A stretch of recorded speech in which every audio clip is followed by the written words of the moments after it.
Hello, my name is Molnar Szilard and today I would like to present you my diploma project, Comparison between 2D and 3D object recognition techniques for mobile robot navigation. Our aim in this project was to study the image recognition methods that might be able to reduce casualties on the roads, or it might help people with vision-related disabilities. By doing so, it may lead us to other use cases and a more depth knowledge in this field. We thought that by comparing 2D and 3D domain, we could optimize the solutions for these problems. Comparing them has been done partly by analyzing them, partly by implementing a simple application consisting in a self-driving car that uses these methods. Currently, creating this project started by analyzing the current situations in the field of image recognition. Here we concentrated on the 3D image processing, but we will also have a look on the 2D image processing as well. A simple image recognition uses monocular vision. A series of sudden changes in the intensity and the color of the pixels can indicate edges which can describe individual shapes, oftentimes with reduced image features. One popular method for 2D image recognition is the You Look Only Once, also known as YOLO version 3. For 3D object capturing, we used a depth camera that generates point clouds. For example, in the images, the same chair can be seen in different representations. In a point cloud, you can get many points that might be too much to process at a given time. To reduce the number of points, we used filters at the start of the point cloud processing. The voxel filter changes the density of the points. In our case, because the accuracy of the camera that we used is about 2 or 3 centimeters, we set the voxel filter to be 3 centimeters. In the images, we can see the difference in the density of the voxel leaf sizes, where in the right image the point cloud is 10 times more dense than the one in the other image. We use a pass-through filter which can allow points only in a given distance range. This reduces the perturbations arriving from the background. Our range is about 0 to 2 meters. The characteristics of a point cloud is stored using descriptors. Usually, we are trying to define a normal for every point. These are calculated by analyzing the near points. From these, we can conclude some key points that basically signals the sudden changes in the directions of the normal in a given area. If we can determine a series of key points, we might be able to define that series as an edge. These normals can also lead to polygon meshes, which are individually defined triangular planes, where every tip is a point. One challenge was to decide which method we are going to use. As other recognition techniques, these methods using deep learning as the base. There are plenty of them, like PointNet++, TENet, PointPillars, Second, and so on. After studying the results that were claimed for these methods, we have decided that we should try out the PointNet-based Kaolin method. Kaolin uses polygon meshes generated from point clouds. It is based on PyTorch.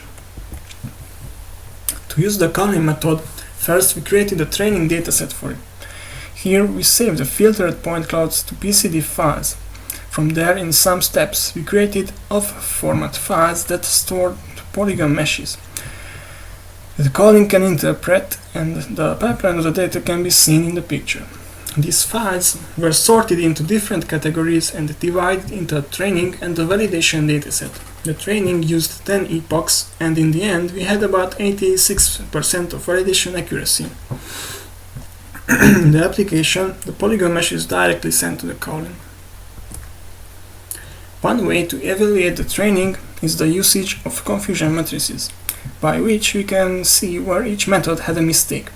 We had a small 3 categories comparison for this phase.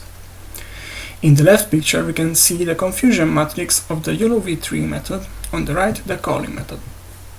We can see that in the case of the YOLO v3 method, the confusion for other categories is not that high, but there is plenty of cases when it could not recognize anything. So far, we could see that the two methods are very similar. Maybe the Kaolin method is slightly more accurate. Now it's time to try the theory in real life. We considered a hallway as a testing environment, and we defined some categories and subcategories. For instance, we have multiple door categories, like the door is closed or it is too close to us, so we have to treat it as an obstacle. Or maybe it is on our right side and we would like to visit it for closer inspection. But there are categories like fire extinguishers, plants. We also can warn somebody that if a trash can is fallen down, or for simple navigation we should be aware of the walls around us. Both methods were trained with the same categories, taking into account their orientations as well, and basically the whole scene as once. After training the 21 categories, we can see that the problem for the YOLO v3 is the same as before. When too much cases, the model cannot recognize anything. In the Kaolin method, the most confusion is coming from the door categories, especially between the door closed and the door open. These are very similar. According to the category that is recognized, we created a state machine that would control the assembly. There were category types like obstacles, when the robot got into a loop, where it tried to avoid the obstacle by reversing. Other category types were when it should go to the left or to the right, or it just have to check something. For this, we created a state machine that is shown in the figure. These states generate the commands for the robot to move. In the picture we can see the whole assembly. The camera could capture conventional 2D images as well as point clouds. The Jetson Nano is powerful enough to make image recognitions relatively fast, but does not need much power that can control the PVM generator module.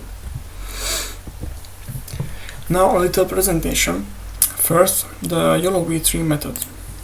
Up we can see the real-time footage, then the recognitions and the comments.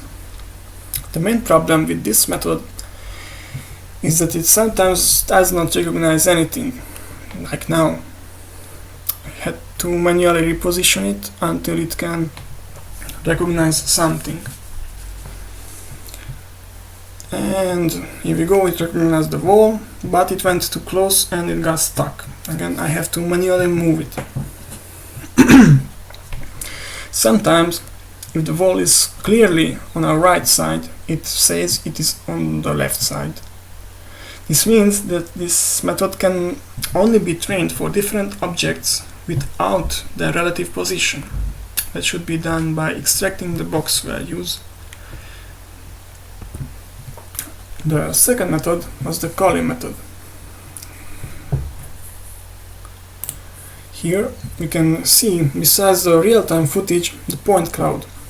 Overall, it was better at deciding where everything is, but its drawback was the fact that in the case of a free space ahead, or in the case of an object very close to the camera, the point cloud contained very few points, making these categories very similar and easy to confuse.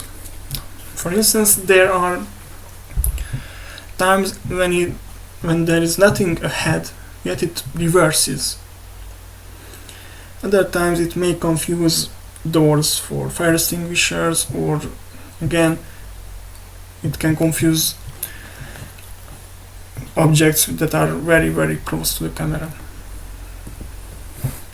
After the experiment, we can say that neither of them was perfect. They have a lot of things to improve. For instance, maybe a smoother trajectory planning algorithm or better trainings should make it much more accurate. The Kaolin might use more resources, but the dataset creation for it is much easier than in the case of the YOLO v3. However, the point clouds have a problem to see closer than about half a meter, applications with a small space might not be advisable to use Kaolin. For indoor usage, it might be also too heavy for a person to carry around a depth camera with the needed computing resources, but actually 2D image recognition can be done using a smartphone. For usage in vehicles, neither of these methods are accurate enough, but merging the two systems into one might be a good solution. For this, we might have to use a better computing unit, but usually a car can produce enough current to supply a better calculator. Thank you for your attention.